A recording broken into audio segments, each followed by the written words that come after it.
출애굽기 20장 7절 말씀.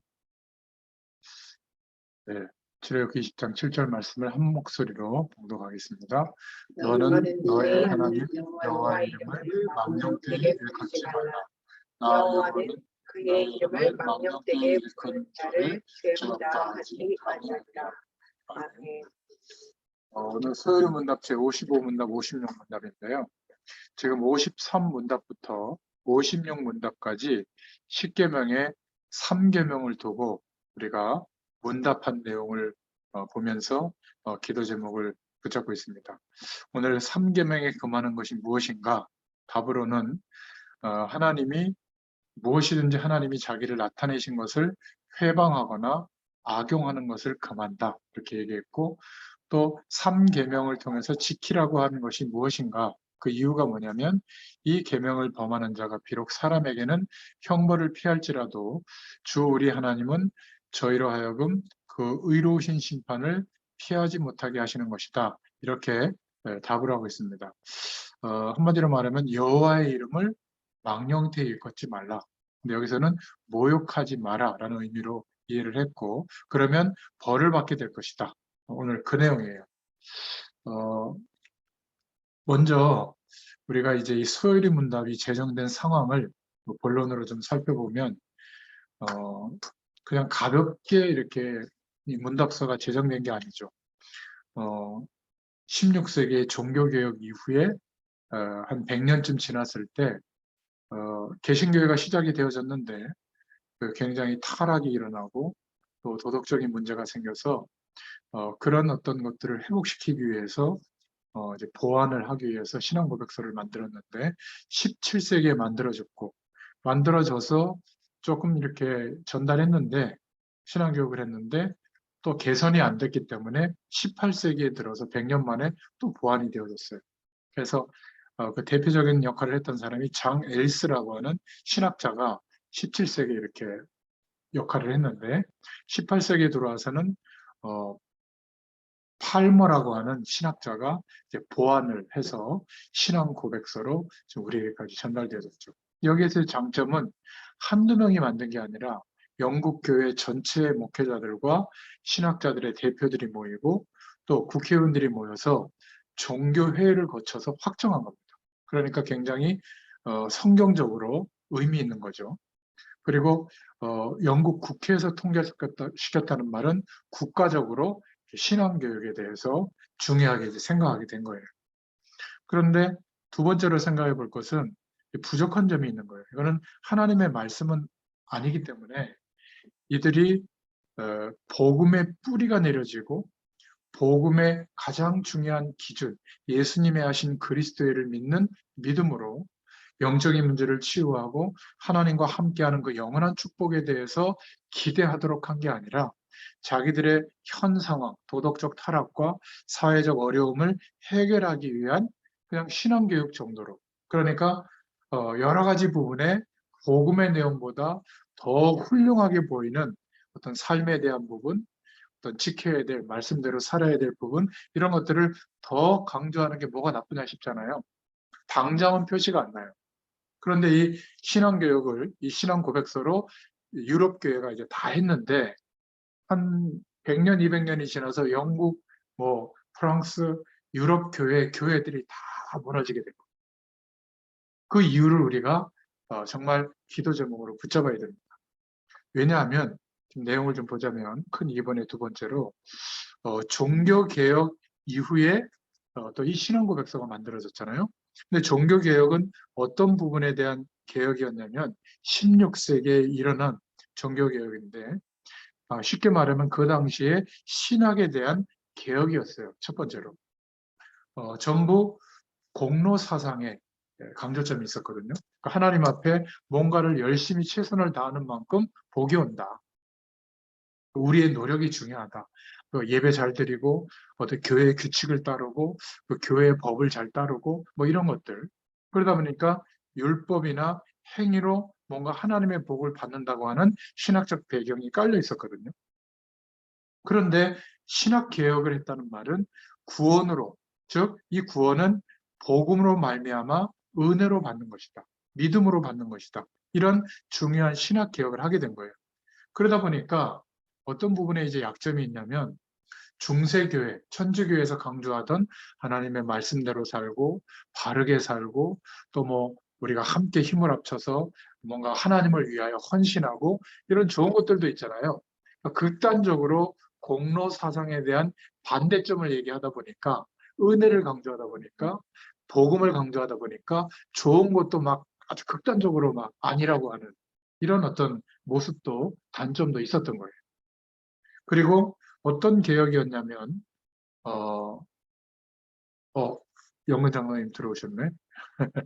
반갑습니다. 이어서 계속 이야기할게요. 그래서 어떤 부분에 또 약점이 있냐면 이 종교개혁은 한마디로 말하면 사상개혁이라고 볼 수가 있어요. 어떤 사상이냐면 왜 중세시대는 그 황제 그리고 그 황제의 권한을 받은 어떤 봉건 제후들이 이렇게 봉건주의 사상으로 국가와 시대가 움직였는데 이때부터 이제 시민사회가 시작되는 그런 개혁이 종교개혁 속에 들어있었던 거예요. 그래서 그런 봉건 사상에 대항하는 많은 성도들이 만약에 루터가 종교개혁에 대해서 주장할 때 돕지 않았더라면 아마 그냥 순교당하고 끝났을 거예요. 근데 독일은 이렇게 그 성의 성주들이 있거든요. 그 권한이 좀 있었는데 이 성주들이 많은 성도들이 루터를 도왔기 때문에 종교개혁이 완성될 수가 있었던 거예요. 그래서 한마디로 말하면 사상에 대한 개혁이었다. 그리고 신학에 대한 개혁이었다. 행위와 율법으로 구원받는 게 아니라 은혜로 구원받는 것이다. 그러다 보니까 사실은 어떤 부분이 좀 약화됐냐면 교회를 중심으로 함께 공동체를 이뤄서 또 하나님이 하시는 일이 있거든요.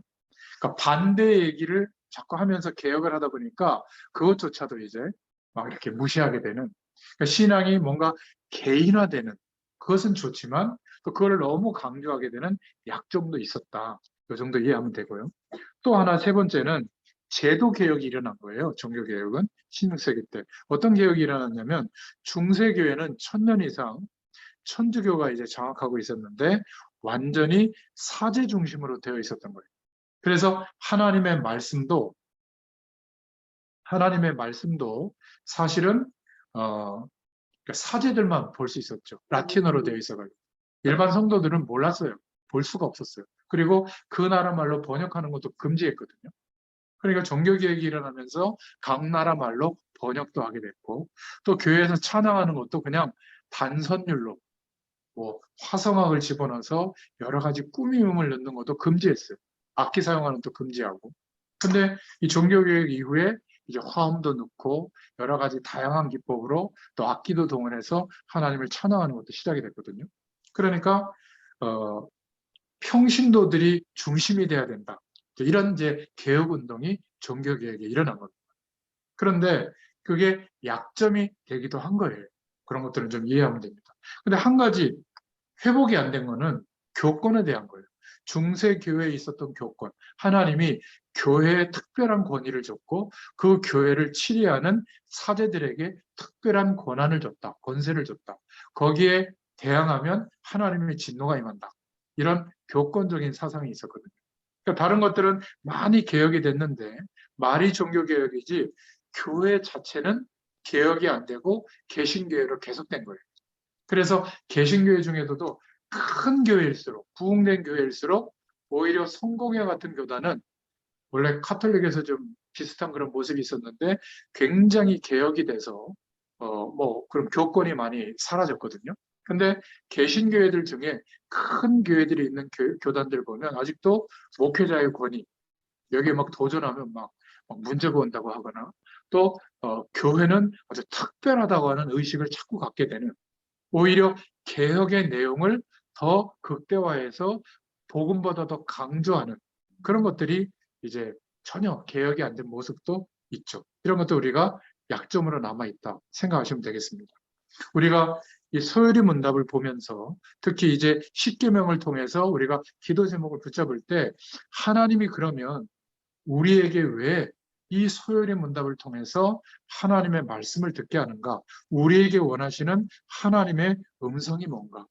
우리가 가져야 될 사명은 무엇이고 진짜 하나님이 우리에게 주실 응답이 뭔가 이것을 소율의 문답을 이렇게 보고 생각할 때마다 좀 깨달을 수 있어야 됩니다. 이 십계명에 대한 것도 결국은 그냥 도덕적인 타락과 시대의 문제를 해결하는 각성해주는 어떤 특별한 교훈 정도로만 여겼구나. 신학자들과 목회자들은 의미 있게 제정한 것 같지만 복음의 뿌리 내려지는, 즉 복음에 물드는 시간이 별로 없었기 때문에 결국은 복음에 대한 재창조의 능력으로 역사하신 하나님의 그 내용보다, 방법보다 더 훌륭하고 좋은 것들을 향하여 사람들의 마음이 가다 보니까 불과 얼마 지나지 않아서 유럽교회가 이 내용을 가지고 신앙교육을 했는데도 강조점이 주님을 바라보거나 복음의 내용에 대해서 강조점을 가진 게 아니라 훌륭한 어떤 삶에 대한 내용, 태도에 대한 내용, 그런 것들을 강조하다 보니까 좋은 말로 얘기해서 복음이 삶 속에, 생활 속에 들어왔다고 표현하지만 정작 복음은 사라진 교회가 된 거예요. 그러니까 열심히 하고 정의롭게 하고 착하게 하고 바르게 하고 예배를 잘 드리고 말씀대로 사는 이런 내용은 나쁜 건 아니잖아요. 그런데 이런 것들이 강조가 되고 있지 도대체 복음은 무엇인가? 도대체 지금도 시공간을 초월하는 하나님의 능력은 어떻게 우리에게 임하고 있는가? 이 부분에 대해서는 또 노력해야 된다고 생각하는. 아니면 말씀을 막 파가지고 킹 제임스 버전 같은 막 번역을 제대로 한 성경을 봐야만 막 그게 하나님의 말씀이다 이렇게 생각될 정도로 자꾸 극단성을 띌 수밖에 없는 거예요. 기억하시기 바랍니다. 우리에게 주신 사명은 복음을 빨리 회복하라는 거예요. 여러분 러시아 그 윤준환 선교사님이 계실 때 제가 대여섯 번 갔었는데요. 한 20년 전인가? 근데 그때 지금도 뭐 그렇다고 그러는데 그때 자동차를 주차해놓고 들어갈 때 그 핸들도 이렇게 조그만한 쇠사슬 열쇠로 묶고 자동차 바퀴도 이렇게 쇠사슬 열쇠로 묶어 놓더라고요. 그렇게 안 하고 들어갔다 그 다음날 나오면 바퀴도 떼가고 유리창 깨고 운전석도 빼간다. 팔아먹을 수 있는 거는 다 떼간다고 그러더라고요. 그게 왜 그러냐면 우리하고는 생각 구조가 다른 거예요. 뭐냐면 우리는 자본주의 사회 민주국가잖아요. 거기는 공산주의, 함께 생산해서 함께 균등하게 나누는 기준으로 70년, 80년 동안 사상이 뿌리 내린 나라예요. 그러니까 네 거, 내 거 개념이 명확하지 않은 거예요. 경제적으로 조금 자본주의를 받아들였지만 뿌리 내린 게 무섭거든요. 그러니까 도둑질이라고 생각하지 않고 내가 어려우면 갖고 갈 수 있다고 생각하는 거예요. 그러니까 도둑놈들이 더 많아요. 근데 행정적으로는 같이 일하고 같이 나눠야 되다 보니까 뭐 공문서 같은 거 보면 얼마나 세밀하고 정확한지 몰라요. 막 까다로울 정도로. 아직도 우리가 못 따라간답니다. 그 공산국가의 그 공문서와 이렇게 해놓는 거는. 그만큼 뿌리 내리는 게 중요하거든요. 우리가 지금까지 살아오면서 눈을 뜨고 나의 자의식이 생기고 이런 것은 좋은 것이구나 나쁜 것이구나 부모님에게 학교에서 또 살아가면서 경험한 것들이 있거든요. 그 경험의 결과가 뭐죠? 착해야 돼. 성실해야 돼. 최선을 다해야 돼. 그래서 사람들에게 인정을 받고 좋은 사람을 만나고 좋은 직장에 취직하고 또 사업도 크게 해서 성공하고 잘 되면 행복한 거야. 거기다가 이쁜 마누라, 멋있는 남편 만나고 자녀들도 잘 되면 행복한 거야. 죽을 때까지 건강하고 통장에 잔고가 많아가지고 어느 정도 경제적 자유가 오면 일하지 않아도 돈이 들어올 수 있는 창구를 만들어가지고 그때부터는 세계 여행하면서 사는 거 다 이렇게 꿈꾸고 있거든요. 영근 장로님 그렇지 않습니까? 미국에 간 모든 사람들은 아메리카 드림이라는 게 있어요.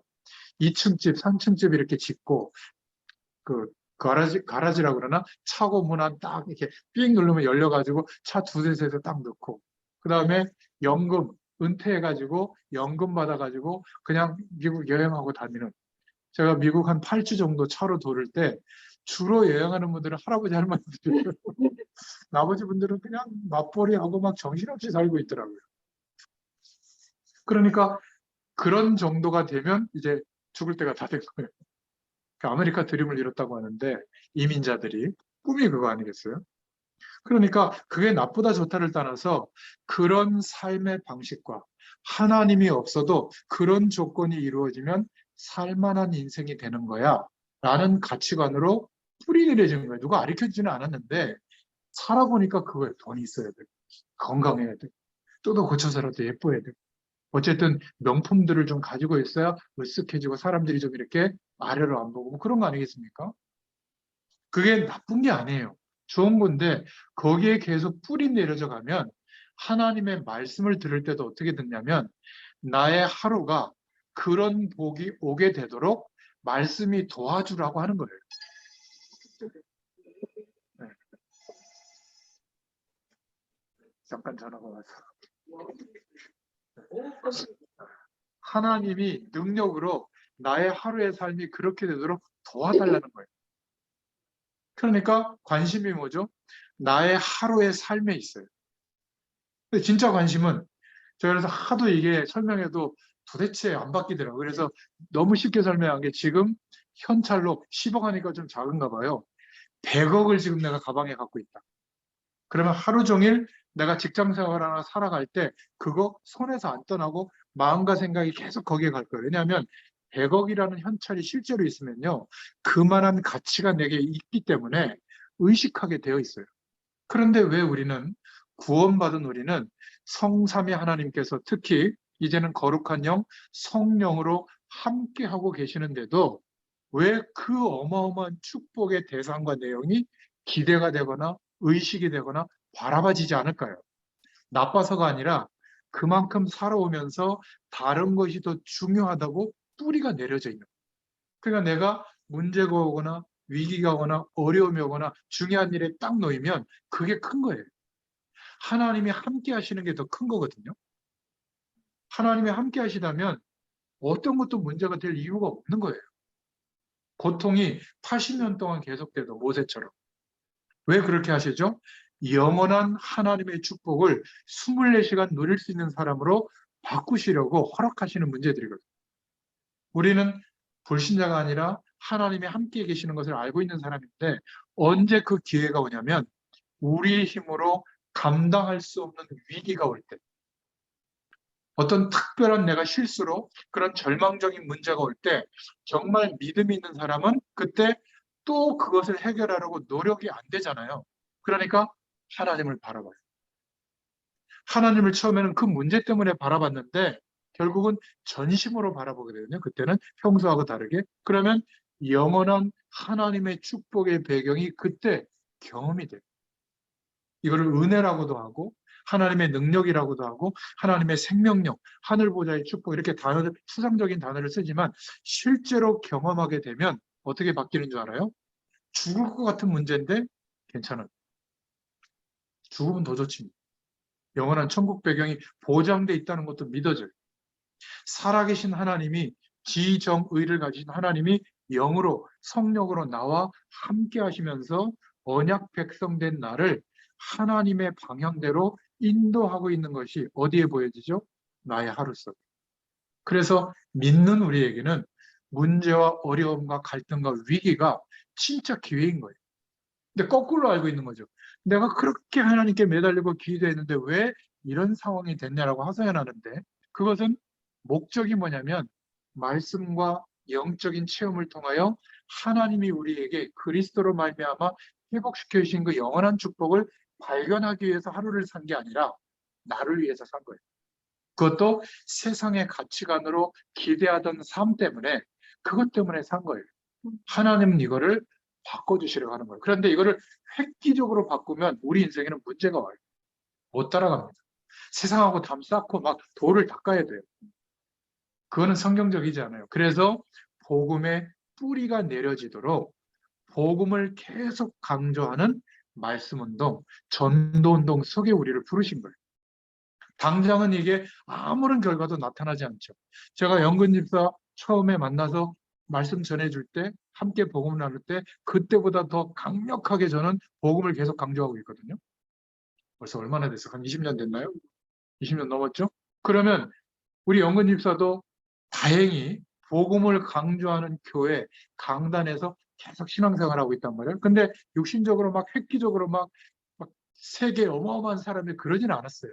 근데 이런저런 문제를 통과해서 지금 우리가 어떤 상태가 됐냐면 복음의 뿌리가 내려지게 됐고, 그러니까 이 영원한 축복에 대해서, 하늘 보좌의 축복에 대해서 기대하는 믿음의 사람이 된 거예요. 무엇보다 내가 세상에서 기대했던 인생의 그런 내용들보다 이게 더 소중한 것이라는 것을 알고 하루의 삶을 통하여 이제는 성공되고 행복해지는 것도 중요하지만 그것은 하나님이 보장해 주신다고 했잖아요.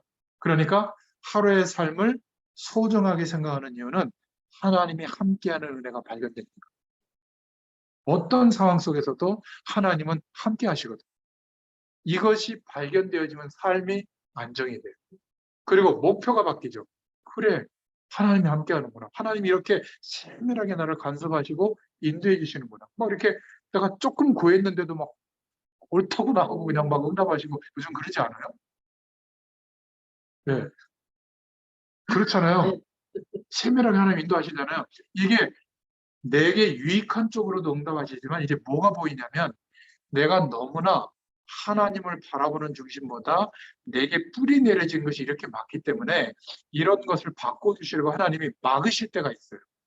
그거는 더 큰 응답이에요. 막히니까 생각해 보잖아요. 고민해 보잖아요. 그리고 그 중요한 것들을 내려놓게 하잖아요. 자녀도 내려놓고 성공과 명예도 내려놓고, 내려놓는다는 말은 세상에 담쌓고 불교인처럼 사는 게 아니라 거기에 마음을 담고 집착했던 것, 그게 그렇게 중요한 게 아닌데 그냥 상식적으로 하면 되는데 내 인생을 거기다 쏟아붓고 그것 때문에 희로애락을 거기서 찾았구나. 이게 붙잡혀 있던 거구나. 해방되니까 어때요? 이게 자유롭죠. 필요하면 생을 걸고 필요하지 않으면 아무리 좋은 것도 거절할 수 있는, 선택할 수 있는 힘도 이제 생기게 된 거예요. 술 먹는 거, 기분 좋게 한잔할 수 있죠. 근데 굳이 오로지 술, 그건 거절할 수도 있는 거죠. 하나님의 영광이 안 되면. 그죠? 게임, 얼마나 좋아요. 요즘 막 2만 원 하면 막 해가지고 막, 다 해가지고. 그건 약간 좀 이렇게 스트레스 풀 때 좋은데, 굳이 거기에 매달려서 밤샌다? 그건 내가 선택할 수 있는 거죠. 좋은 사람 만나고, 행복해지고, 성공하는 삶에 대해서도 선택할 수 있는데, 우리는 어느 순간에는 세상의 복을 추구하는 그 방향이 하나님께 영광이 안 된다면 스스로 자발적으로 거절할 수 있는 선택도 할 수 있어야 된다. 그게 축복의 사람이에요. 무조건 세속주의의 배경이 교회 안에 들어와서 그대로 행복하고 성공하고 잘 되는 것만이 하나님의 역사의 종착점이 아니라는 거 기억하시길 바랍니다. 그래서 하나님이 이 소요리 문답을 통해서 우리에게 주시는 사명은 뭐냐면, 첫 번째로 기본적인 복음의 내용을 빨리 회복하라는 거예요.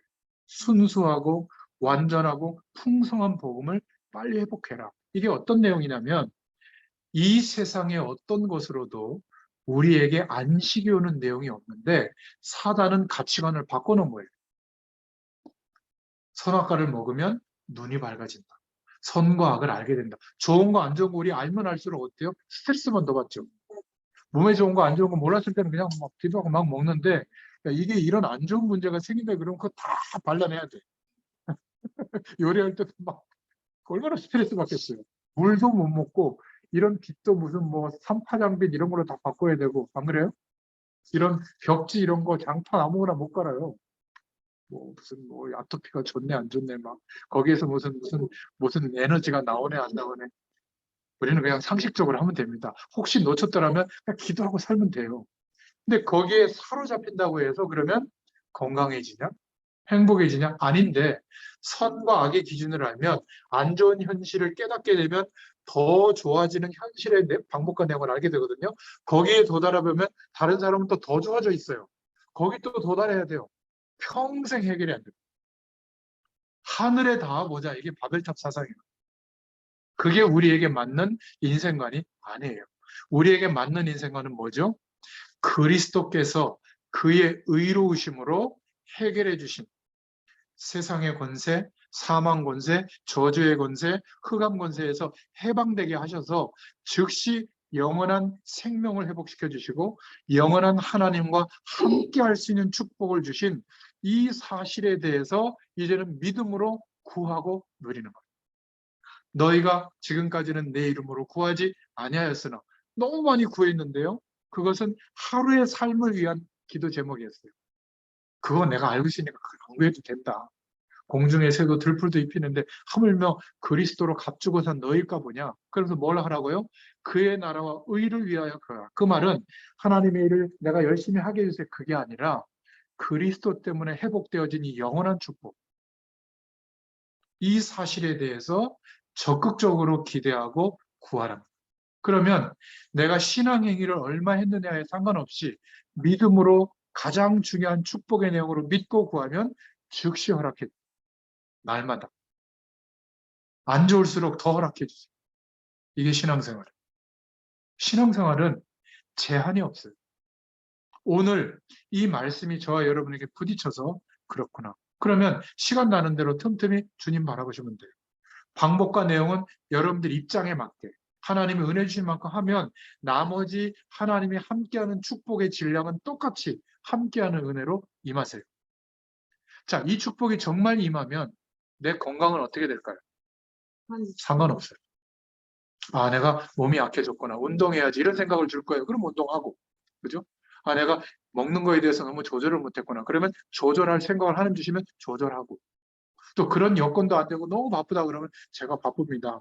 하나님 내 건강을 책임져 주세요 하고 믿고 살면 운동하거나 식이요법 하는 사람보다 비슷하게 또 건강해져요.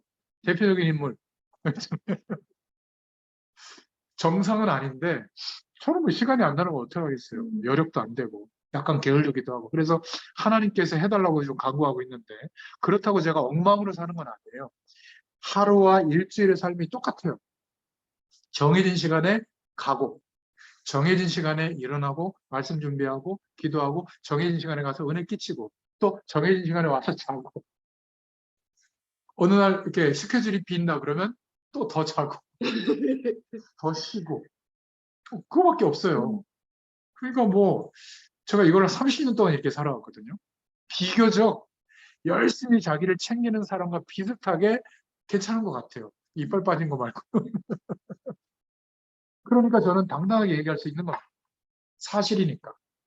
건강해도 안 해도 하나님과 함께하는 축복이 경험되면 괜찮은 삶이 사라져요. 모든 인생의 삶의 내용이 똑같아요. 그러면 우리가 전문성과 우리의 달란트와 열심히 살아야 될 노력은 무엇 때문에 해야 되는지 목표와 방향이 바뀌는 거예요. 그래서 이 순수하고 완전하고 풍성한 복음을 빨리 회복한다. 어떻게 회복하면 되느냐? 간단해요.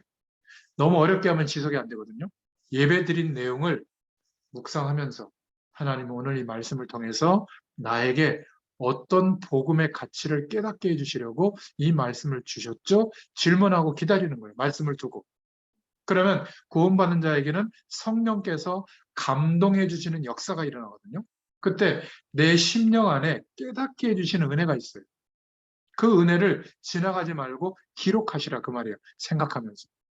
문장으로 기록해도 되고 단어로 기록해도 되고 뭐 고칠 점, 도전할 점 이렇게 기록해 놓고 그 내용을 하루 종일 틈틈이 생각하는 게 기도예요. 성경 말씀도 있고요. 캐논, 기준이 되는 말씀, 선포되는 설교 말씀, 이것도 하나님의 말씀인데 나를 살아 역사하는 말씀으로 변화시키는 말씀은 내 심령 안에 부딪혀 들어온 레마, 하나님께서 성령의 감동하심으로 깨닫게 해주시는 말씀이 나를 변화시키는 거예요. 그게 능력의 말씀이 되는 거예요. 그런 은혜가 여러분들에게 있기를 축원드립니다. 그래서 말씀의 핵심 부분을 빨리 회복해야 된다. 하나님은 처음부터 끝까지 구원의 축복, 영원한 하나님의 축복을 우리에게 알게 하고 체험되게 하고 경험되게 하려고 하시는 거예요. 이 응답을 누리고 있지 못하면 전도할 내용이 없는 거예요. 그러니까 자꾸 메시지를 외워서 말로만 전달하려고 하는 거예요. 이 하나님이 함께하는 축복이 경험되잖아요. 그럼 메시지는 전부예요, 전부. 내 삶의 전부. 제가 지금 얘기하는 예화들 전부 그게 메시지예요. 하나님이 함께 하시니까 괜찮더라. 그게 메시지인 거예요. 뭐 구원의 길 메시지를 암송해가지고 할 필요도 없고요. 아, 하나님이 함께 하면 돼. 이것도 메시지고. 하나님이 사랑하셔. 기억해. 예수 믿어야 돼. 이게 그냥 메시지인 거예요. 하나님의 권능이 나타나는 메시지가 되는 겁니다. 내가 전에 이렇게 살았는데 하나님 바라봤더니 그렇게 중요하지 않더라. 그거 아니어도 정말 충만한 행복한 은혜가 이렇게 넘치더라. 그걸 내가 얘기해 주는 건 쉽죠. 사실이니까. 근데 이게 실제가 안 된 사람은 모르니까 추상적인 단어를 동원해서 말씀을 막 외워야죠. 생명력이 없는 겁니다. 그러니까 어려운 거죠, 전도하는 게. 우리는 전도하는 게 너무 쉬워요. 왜냐하면 그렇게 사는 인생이 답이야라는 걸 이제 아니라는 걸 알고 있잖아요. 그러니까 답을 얘기해 주는 건 쉬운 겁니다. 그 사람 입장에 맞게. 조금 성경 말씀을 많이 알고 있으면 저처럼 많이 얘기해 주면 주고 되고, 전혀 모르면 그냥 간단하게 얘기해 주면 돼요. 하나님 사랑하셔요. 예수님 믿으면 인생에 진짜 답이 회복돼요. 이러면 되는 거예요. 그냥 내 입장에 맞게 설명해 주면 되는 거죠. 이런 이야기를 왜 못 해주느냐? 너무 소중한 축복이 아닌 거예요, 아직은. 세상에서 성공하는 것보다.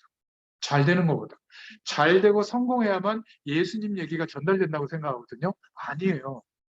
우리의 말을, 우리의 행동, 우리의 영향력을 통해서 그 사람이 구원받는 게 아니에요. 이 사람이 하나님의 구원의 시간표가 임한 때에 우리가 이 말을 해줘야 돼요. 근데 우리는 알 수 없잖아요. 그래서 그 사람을 두고 기도하다가 나도 모르게 툭 던졌는데 그게 시간표인 거예요. 우리 권사님이 우리 혜선자매에게 야, 우리 하나님 바라봐야 된다. 우리 집에서 말씀 운동하자. 막 기도하다가 어느 순간에 그 얘기 했을 거예요. 처음에 전달이 안 돼도 어느 순간에 생각이 나서 시작되게 한 게 우리 이영근 장로잖아요.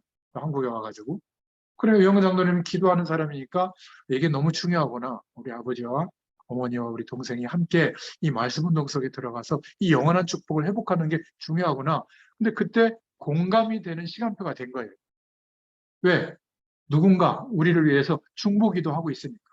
그 기도의 시간이 차면 누가 얘기해도 영근 장로가 아니라도 누가 얘기해도 시작이 돼요. 근데 하필이면 영근 장로나 권사님이 그 역할을 한 것뿐이에요. 이게 전도예요. 전도는 절대 어려운 게 아닙니다. 이 사람이 막 우물가에 어린아이가 빠질랑 말랑 하고 있는데 내가 지나가면서 아, 나는 힘이 없으니까 그냥 가야지 하고 빠져 죽었어. 그럴 사람이 누가 어디 있겠어요. 내가 잘 살릴 수 있을까? 어떤 말로 시작해야지 내가 말을 하면 저 사람이 부담이 안 될까? 일단 건지고 보잖아요. 그게 전도예요. 너무 안타까우니까 건지고 보는 거예요, 일단. 건질 얘기를 해주는 거예요. 안 받으면 할 수 없고. 그러니까 전도를 하라, 이거는 부담인데 내 안에서 이 축복이 계속 날마다 경험되고 눈 뜨면 발견되고 하루를 살아보면 하나님의 은혜가 발견되니까 너무 감사하잖아요. 어떻게 이 축복을 전달해 줄까 생각만 해도 돼요. 생각만 하면 방법도 하나님이 알게 하세요. 이렇게 쉬운 거를 못하고 있었던 겁니다.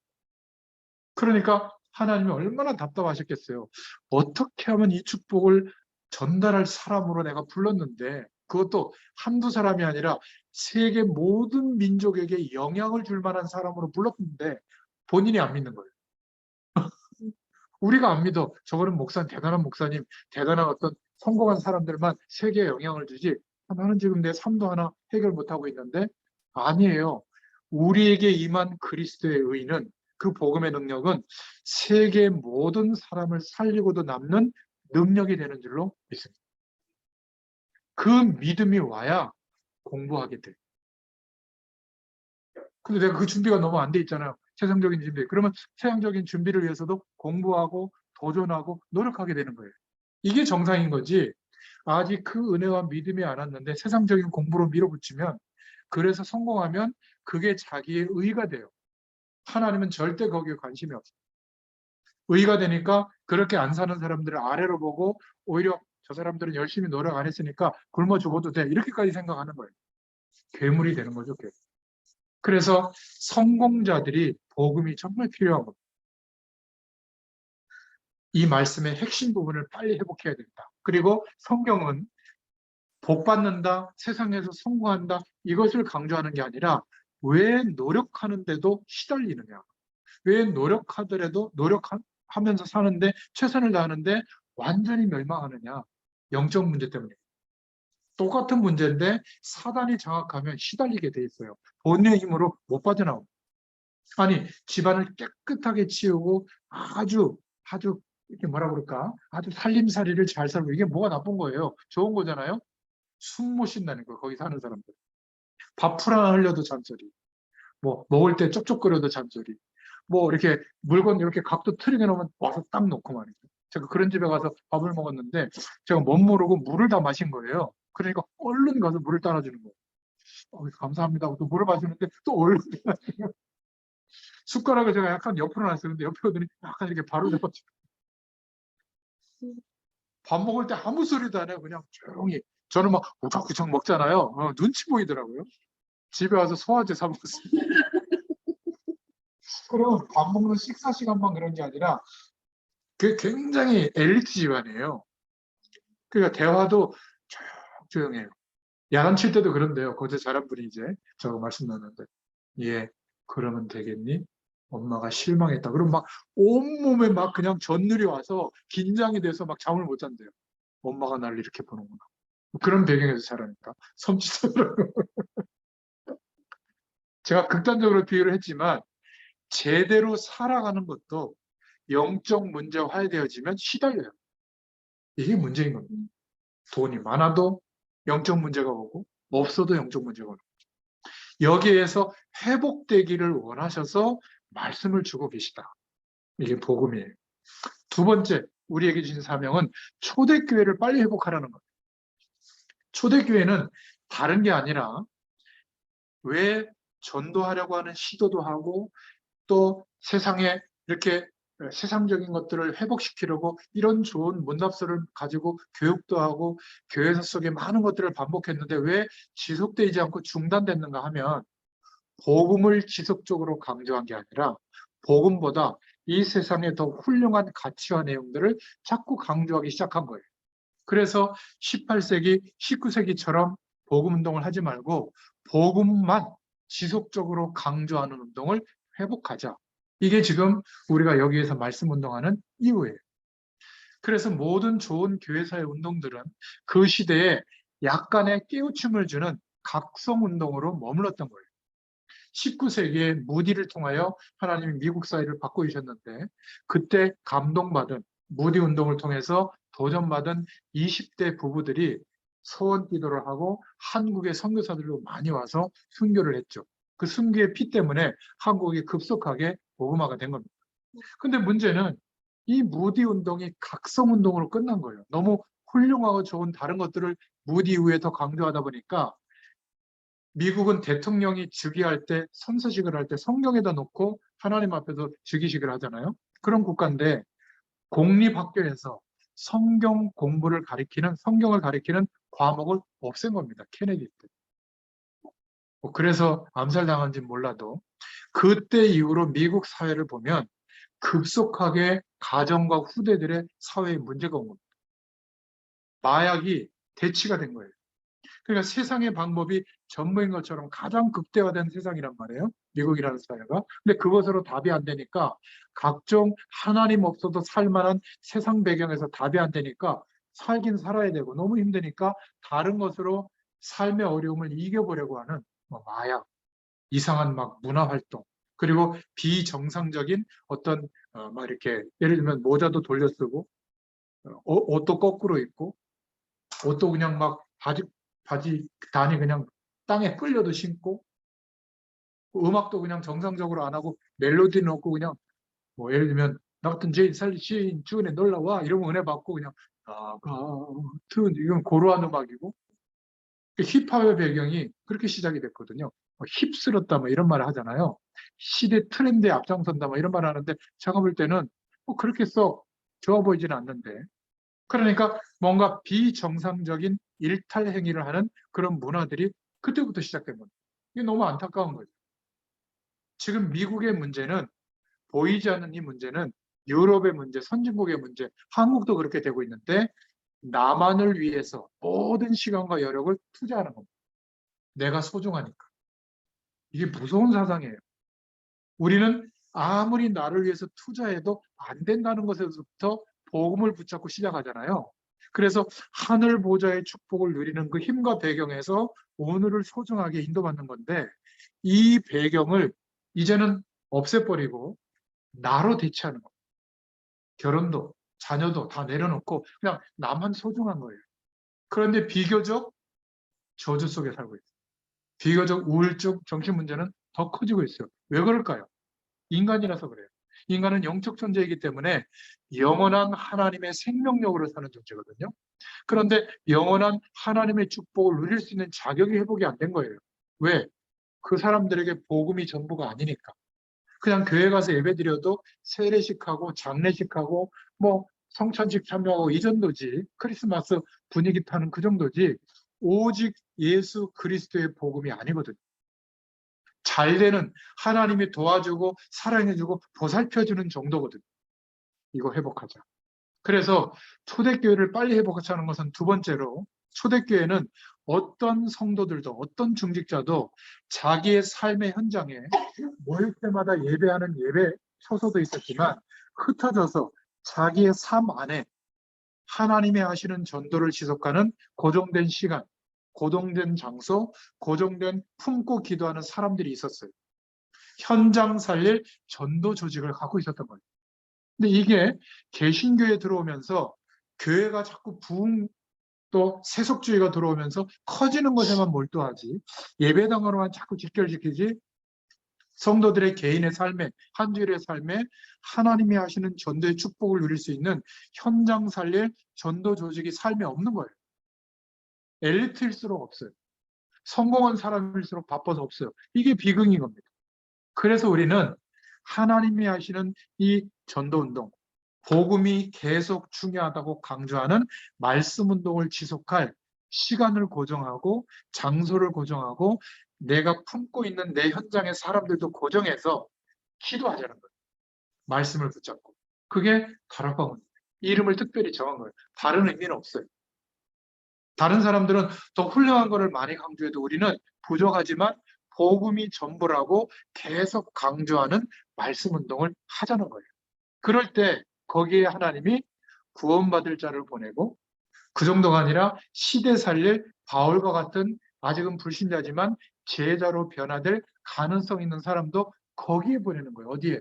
현장 살릴 조직을 갖고 있는 그 사람의 삶 속으로 보내는 겁니다. 이 사람이 어디에 있죠? 이미 내가 만나고 있는 사람 속에 있어요. 지난번에 우리 목요일 날 제가 초대했을 때 이창현 그 부장님, 그 하얏트 호텔 영종도에 아시아에서 제일 큰 베드를 갖고 있는 그 호텔인데 마케팅 부장님이에요. 이창현 그 집사님인데 저 그 얘기를 한 겁니다. 근데 지금 이제 얘기가 처음에는 잘 모르더라고요. 그 영어로 주로 업무를 보거든요. 뭐 책임지는 사람도 다 외국 사람들이에요. 그러니까 외국계 이제 그런 사람들하고 다 파트너십을 해서 이제 하고 있잖아요. 그러면 당신 집사님이 그 회사를 다니다가 그만둘 때까지 가만히 눈 뜨고 보면 전 세계에 그 역할을 할 하나님의 사람들을 준비해가지고 지금 당신이 일주일 동안에 만나고 있는 거다. 이들을 품고 그 현장을 생각하면서 어떻게 하면 이 복음을 강조할 수 있는, 말씀을 전달할 수 있는 그런 것을 찾을 수 있을까? 그래서 그 집에서부터, 영종도거든요. 집에서부터 말씀 운동을 고정해서 시작한 거예요. 앞으로 더 은혜를 받으면 당신이 부장이니까 호텔 안에 얼마나 공간들이 많으냐. 거기에서 누가 손가락질을 하더라도 말씀 운동 할 수 있는 그 역할을 시작하면 아마 그때 그 많은 엘리트들 중에 전 세계 유통업에, 서비스업에 중요한 하나님의 사명자들 그쪽으로 보낼 거다. 근데 중직자들이 한 군데도 없어요. 현장 살릴 조직이. 자기의 삶 속에. 잃어버린 이 축복을 회복하는 것이 초대교회를 회복하는 거다. 그리고 세 번째는 성경에 있는 선교할 수 있는 조직을 회복하자. 교회에다 성경 헌금하는 것도 중요하지만 로마서 16장의 인물들처럼 자기의 삶과 산업을 하나님으로부터 응답받아서 자기가 먹고 살고 교회를 섬기고 그 나머지 선교적 기업을 세워서 내가 여기에서 수입을 한 푼도 안 가져와도 나는 원 기업에서 충분히 응답받으면서 살고 이 선교적 기업의 기금, 1년 동안의 수입은 다 기금화해서 공익재단을 만들어서 나와 같은 그런 산업인들을 찾아서 한 10명만 모으면 한 교단보다도 큰 일을 할 수 있는, 뭐 예를 들면 뭐 로타리 클럽 같은 거 왜 우리는 못 만들어요? 왜 그런 꿈을 못 만들어요? 우리 분야에서. 꿈꾸면 돼요. 제가 카페 하는 사장님들한테도 이 사명이 회복된 분들이 얘기했는데 얼마든지 가능하다. 1년 동안 여러 메뉴들 중에 나는 아메리카노가 제일 잘 나가는 메뉴니까 1년 동안 매일 아메리카노에서 매출이 일어나는 것은 선교 어떤 그 기업으로 생각하고 공익재단 기금으로 계속 모으겠다 1년 동안. 그러면 해외 현장에 어마어마한 일을 할 수 있는 자금이 돼. 이거를 10년 동안 모았다. 아마 한 교회가 하는 것보다 큰 게 되겠죠. 그리고 동종업계 카페를 하는 그런 사장님들 중에도 이런 선교의 마음 있는 사람과 의기투합을 해서 자기들끼리 공동의 법을 만들어서 국가에다 등록하는 거예요. 공익재단으로. 뭐 예를 들면 아프리카의 목회자 자녀들을 돕는 장학재단의 기금으로 출연하든지, 그러면 그 장학사업은 NGO를 시키면 돼요. 본인들이 안 해도 돼. 펀드금만 전달하면 되거든요. 그리고 잘하고 있나 못하고 있나 감시만 하면 돼요. 그러면 뭐 목회자들에게 좌우될 것도 없고 선교사님들에게 좌우될 것도 없고 얼마든지 선교 현장을 도울 수 있는 큰 길들이 있거든요. 그러니까 진짜 선교 조직을 회복하자. 선교할 수 있는 조직. 평신도들 중심으로 현장에 세워가자. 지금 미국, 유럽에서는 평신도들이 이런 응답을 몇백 년 동안 누리면서 그 산업인들이 모여서 선교 기구를 이루는 공익 제안들을 많이 세웠어요. 그래서 이게 법제화돼서 국가법에 등록이 되어져서 자기들은 죽어도 그 공적인 재산이 없어지지 않도록 거기에서 나오는 기업 활동의 기금으로만 움직이니까 원 재산의 가치는 자꾸 높아지죠. 뭐 예를 들면 뭐 부동산을 투자해 놓는다든지 그 기금으로, 아니면 뭐 주식을 투자해서 국채를 뭐 갖는다. 그러면 그 이익을 가지고도 얼마든지 선교 현장에 영향을 주거든요. 우리는 그렇게 하지 못하고 그냥 너무 개개여가 동일한 일들을 그냥 너무 경쟁적으로 하다 보니까 선교 현장에는 소모적으로 거의 아무 일도 안 이루어지고 오히려 선교사님들은 거의 미자립 상태예요. 이게 너무 안타까운 겁니다.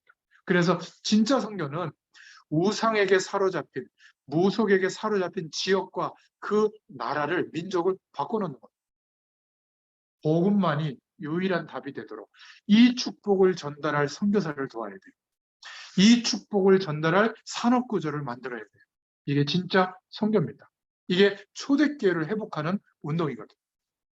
그래서 우리에게 주신 사명은 그런 선진국의 유럽 교회들, 미국 교회들이 복음을 지속적으로 강조하는 이 중심이 약화돼 있고 너무 훌륭한 게 많으니까 강조하는 교회도 간혹 있지만, 그리고 초대교회에 회복했던 복음을 지속적으로 강조하는 각자의 삶의 현장에 현장 살릴 전도 조직을 다 잃어버리고 있는데 우리마누라도 회복해서 유럽 교회, 미국 교회, 한국 교회를 영적으로 회복할 조직을 갖추자. 우리 삶 속에. 그 조직의 핵심이 누구예요? 따라하세요. 나예요. 그러니까 24시간 주님을 바라보는 인생관으로 바뀔 때 우리 인생을 통해서 우리의 능력과 관계없이 하나님의 능력이 24시간 나타나는 사람으로 바뀌게 될 줄로 믿습니다. 모자랄수록 더 좋아요. 모자라니까 더 바라볼 거 아니에요? 능력이 많은 사람은 자기의 능력 한도 내에서 하려고 한단 말이에요. 그러니까 무한한 하나님의 능력이 나타날 때까지는 시간이 걸려요. 그 자신의 능력으로 해보다가 안 될 때 이제 의지하거든요. 그래서 아마 저 같은 사람이 훨씬 쉽게 현장에서 이 축복을 보게 된 것 같아요. 오늘 결론입니다. 오랫동안 우리 전도자들이 또 우리 후대들, 랩런트들이 이렇게 복음이 강조되는 중심으로 내 인생의 가장 중요한 것은 하나님이 나와 함께 하시는 축복을 오늘 하루의 성실한 삶을 통해서 발견하는 것이다라는 중심으로 뿌리를 내리고 있다 보면 반드시 하나님의 역사가 나타납니다. 그것도 측량할 수 없는 일이 일어나요. 하나님의 역사가 우리 인생에 나타납니다. 그래서 우리는 믿음의 그릇을 준비해야 돼요. 너무 다투지 말고, 너무 경쟁해서 이기려고 하지 말고 좀 양보도 하고, 왜냐하면 하나님의 축복이 나타날 거니까. 그 은혜 속에 있기 때문에. 그죠? 악착같이 내가 틀린 것을 논쟁해가지고 너 나 오해한 거야 하고 막 그렇게 할 필요도 없어요. 그냥 미안하다 그래요. 그냥 내가 부족하다 그러고 막 틀린 거 요구하면 그래 맞아 넘어가도 돼요. 괜찮아. 뭐 그렇게 악착같이 내가 아닌 거를 꼭 설명해서 이렇게 증명해야 돼요. 그럴 필요 없습니다. 왜냐하면 우리는 그 정도의 사람이 아닌 거예요. 역사와 시대가 반복되는 문제를 해결하지 못했는데 우리는 역사적 사명감을 하나님이 우리에게 주시고 그 역사적 책임감을 주시고 부르신 거예요. 복음의 능력 속에. 역사적 소임이 있는 거예요. 이랬더니 어떤 분이 목사님 저는 그런 사람이 아니에요. 그런데 맞아요. 역사적 사명감이 우리에게 있는 겁니다. 우리마저도 이 눈을 뜨지 못하면 열심히 신앙생활하면서 또 힘들어지는 인생이 되는 거예요. 또 세상 배경이 커 보이게 되는 거예요. 이것은 불교 이론처럼 세상은 나쁘니까 그런 거 다 하지 마라 이게 아니라 필요하면 최선을 다해서 얻지만 그게 전부가 아니기 때문에 우리의 중심의 목표는 하루의 성공이 아니라 하루의 삶을 통하여 주님을 바라보는 거예요. 그러면 두 번 다시 이런 소열이 문답 같은 회복시키려고 하는 특별한 의도를 가지고 이런 문답서를 만들 필요가 없다. 그럴 정도로 우리가 이 시간, 하나님이 그런 인생의 시간을 줬을 때 복음의 뿌리를 내리는 시간을 갖자. 근데 안타까운 것은요, 조금 은혜 받고 또 열심히 하는 쪽으로 바뀌어요. 교회 일로 치우치거나, 막 사명에 치우치거나, 아니면 어떤 막 성공에 치우치거나, 그러다 보니까 복음에 물들 시간이 없었던 거예요. 제가 만약에 교회를 개척해서 열심히 부흥시키려고 했다면 복음에 물들 시간이 많이 없었을 거예요. 하나님이 저는 목회자로서 개인적으로 보호해 주신 게 말씀을 들고 가서 신도는 하는 일을 지속적으로 하다 보니까 많이 힘든 시간들이 많았거든요. 여러 가지로 어려움이 많았고. 그런데 그랬기 때문에 어쩔 수 없이 주님을 바라볼 수밖에 없는 상태에 놓여 있었던 거예요. 그러니까 나도 몰랐는데 굉장히 든든하게 복음의 뿌리가 내려져 있더라고요. 다 목회자들은 큰 목회를 향해서 성공을 향해서 가거든요. 저는 그 목표가 없었어요. 하루하루 막 말씀 준비에 가서 오늘도 막 그 막히는 거 뚫고 오는데 막 1시간 반 걸려요. 8시쯤 약속은 해놨는데 그 시간에 와야 되는데 다행히 또 제가 전에 범하던 실수를 한 번 하고 한 10분인가 20분 돌아오던 길을 터널로 안 들어가고 그 여의도 어디서 터널 잘못 들어가면 좀 부천까지 가더라고. 그런 터널이 있더라고요. 네. 이번에는 정신 바짝 차리고 그 터널 안 들어갔더니 한 20분 단축돼가지고 오늘 제 시간에 왔다. 이것도 저는 응답이에요. 그러니까 매일매일이 이 말씀을 소중하게 들고 가서 심부름하는 중심으로 쉬고 시간 나면 또 바쁘면 또 열심히 헌신하고 그리고 하루를 돌이켜보면 하나님 주신 은혜를 또 발견하고 큰 것도 아니에요.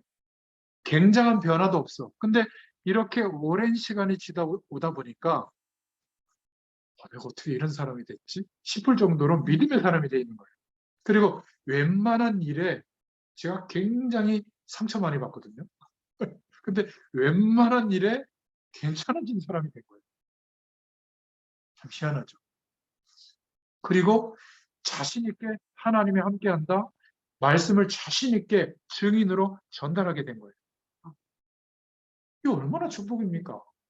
그리고 지금 제가 성공, 더 크게 사역 이것도 아니고 그 모든 하나님이 내게 주신 기도 제목은 하나님이 하신다는 게 시간이 갈수록 믿어지게 된 거예요. 그럼 하루가 어떻게 될까요? 해방된 거지. 해방됐으니까 하루가 소중해지고 하나님 이렇게 만남을 주신 사람들에게 무슨 1,000명 모아놓고 설교하듯이 막 최선을 다해서 편지를 전달하려고 하는 거예요. 그러면 돼요, 저는. 나머지는 하나님이 하신다는 거 알게 된 거죠. 만약 우리의 하루가 직장 생활이 이런 중심으로 살게 된다면 얼마나 감사하고 기쁘겠어요. 그리고 나한테 안 좋게 하는 사람들이 얼마나 귀엽게 보이겠어요. 내가 누군지도 모르고. 내가 너를 축복한다. 그러나 이런 거 못 알아들으니까 안 좋게 하면 약간 나도 기분 안 좋은 척 하지만 상처는 내가 안 되는 거죠. 시험도 안 들고. 그리고 적절한 시간에 용서도 해주고 오히려 더 공을 그쪽으로 돌려주고 그리고 그 사람이 나를 볼 때는 대단한 인격자로 보는데 저는 인격자가 아니에요. 축구할 때 패스 안 해주거나 제 무릎 까고 가면 저 막 욕합니다. 제 인격이 그 정도밖에 안 돼요. 근데 성령의 도우심을 구하니까 불신자들이 봐도 참 대단하다. 우리 그 장재현 집사님 남편분 상원기 집사가 그 임 목사님 대단하다. 제 입으로 이런 말 하니까 미안한데 어떻게 25년 30년 가까이를 한결같이 하고 이렇게 말씀 심부름 할 수 있냐. 교회도 다른데. 근데 그게 쉬워요. 왜냐하면 소중해지니까. 그리고 하나님 그럴 힘을 주니까. 여러분에게도 이 축복이 전염되기를 원합니다. 그게 축복이에요. 그러니까 만약에 복음의 뿌리가 내려지지 않으면 또 다른 것들이 소중해지고 그거를 쫓아가다가 복음이 강조되지 않으니까 세상 분위기가 또 그렇게 흘러가면 하나님이 또 종교개혁 일으켜줘야 돼요. 종교개혁 일으켜주면 또 막 엄청난 소동이 일어납니다. 그러지 말자는 운동이 이 전도운동인 줄로 믿습니다. 그래서 사명이 세 가지다. 빨리 복음의 기본을 회복하고 빨리 초대교회를 회복하고 많은 교회들이 무너져가고 있는 시대에 우리만이라도 복음의 중요성을 계속 강조하는 말씀 운동을 하자. 이 중심으로 하루를 살자. 그래서 복음의 뿌리를 내리면서 이 그릇을 실제로 믿음의 그릇을 준비할 수 있기를 축원드립니다. 사단은 어떤 것도 두려워하지 않아요. 영적 존재이기 때문에 딱 한 가지를 두려워합니다.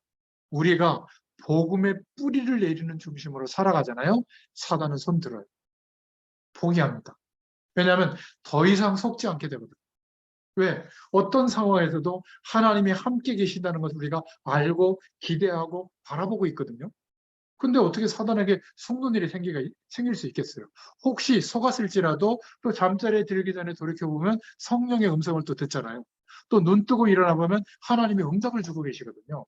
하나님이 주시는 응답은 우리가 육신적으로 노력했을 때 기대감으로 오는 응답과 완전히 다른 거예요. 그렇구나.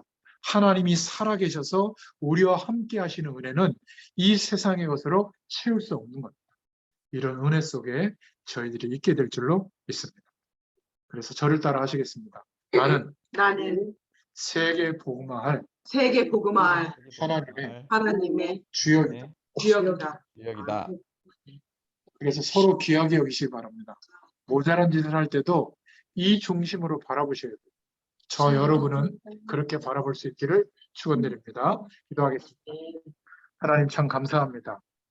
우리의 하루의 시작이 그리스도의 능력을 의지하여 주님을 바라보는 시작이 되게 하시고 우리의 하루의 삶의 진행은 하나님의 나라의 축복이 임한 만큼 진행하게 하시고 우리의 하루의 마무리는 세계 복음화를 향하여 우리의 인생을 인도하시는 그 방향을 따라가는 순종하는 방향이 되도록 그래서 성령의 충만함을 기대하고 구하는 인생이 되도록 역사하여 주시옵소서. 예수님의 이름으로 감사하며 기도드렸습니다. 아멘. 아멘. 새벽 시간인데. 감사합니다. 감사해요, 목사님. 자, 어머니하고도 인사하시고. 우리 어머니 숲속에 계시네. 하선아, 아유 수고 많다. 이건 뒤에 배경화면이에요. 가상화면. 그러네. 목사님 감사해요. 감사합니다. 네.